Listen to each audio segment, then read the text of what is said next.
Maralita at manggagawa, tayo na magsama-sama sa pagdating ng kamanggagawa party list na ating kaagapay. Sa mabiyaya at mapayapang araw po sa ating lahat. Muli po nagbabalik ang inyong lingkod, Tagapanood TV. Welcome back po dito sa ating YouTube channel at Facebook page. Panibagong araw, panibagong reaction video po ulit tayo mga tagapanood, at ito po'y galing sa channel ni Ders TV. Nasa description po yung link na kanyang channel, bisitahin po at pakisuportahan na rin. At sa mga bagong napadaan lang dito sa ating channel, huwag niyo po sana kalimutan na mag-subscribe. Hit niyo na rin po notification bell para lagi po kayong updated para sa mga bagong video na ating ilalabas. Share, like, and comment din po kayo mga tagapanood, atin yung babasahin at pupusuan. So simulan na po natin ang ating reaction video sa araw na to mga tagapanood. Let's do this!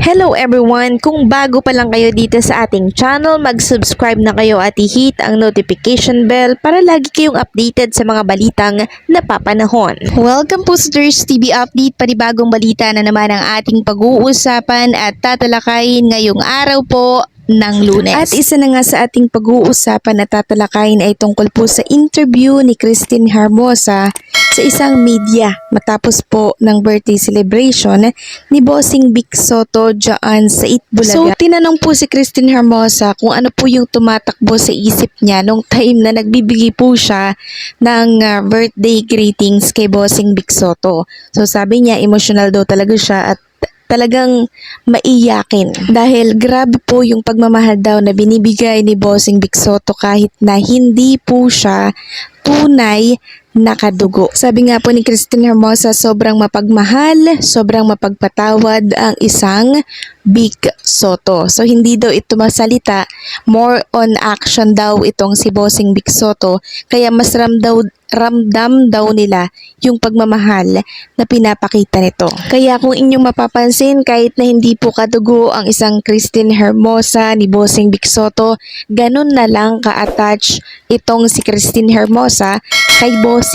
Diba? Ramdam na ramdam mo po yung pagka-emotional nitong si Christine Hermosa during nung nagbibigay po siya ng birthday message kay Bossing Vic, no? Hindi pa nga siya nakakapagbigay ng mensahe, umiiyak na po siya. Emotional na po agad siya, hindi dahil sa buntes, dahil ito po yung nararamdaman niya.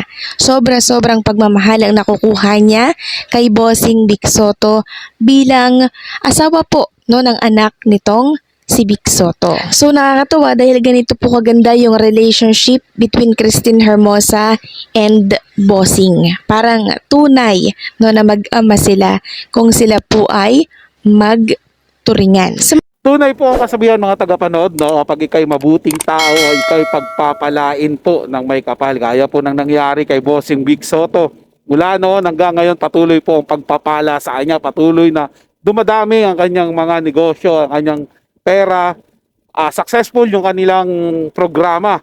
Kahit na nakuha na noon ng kanilang kasangga sa taping, yung Itbulaga, ay nabawi po nila dahil sila po ay pinagpapala.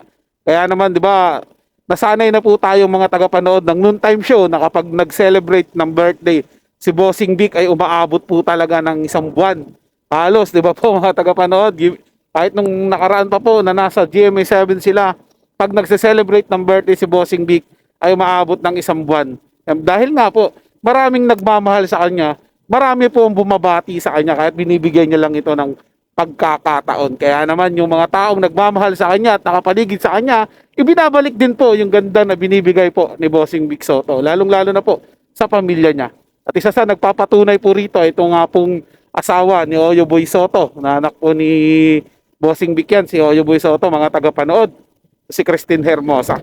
Na pinapatunayan niya kung gaano kabuting tao si Bossing Vic, sa kabila po ng hindi sila tunay na magkadugo, hindi sila tunay na pamilya. Naging pamilya lang po mga tagapanood, naging bahagi ng pamilya ng mga Soto mula po nang napangasawa niya si Oyo Boy Soto. Pero higit pa sa tunay na mag-ama ang kanilang turingan, yan po ayon kay Christine Hermosa, mga tagapanood. Kaya naman happy birthday Bossing Vic, mabuhay ka po hanggat gusto nyo, at maraming salamat po sa patuloy ninyong pagbibigay aliw sa ating noontime show na Itbulaga na minahal po ng masa mula noon hanggang ngayon. So yun lang po mga tagapanood, na nagustuhan nyo po yung facts ng ating tinalakay sa araw na to. Kung kayo bago lang po na napadaan dito sa ating channel, huwag nyo po sana kalimutan na mag-subscribe.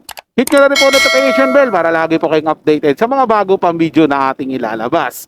Share, like, and comment din po kayo mga tagapanood, ating yung babasahin at pupusuan. So hanggang sa muli po, ito yung Tagapanood TV.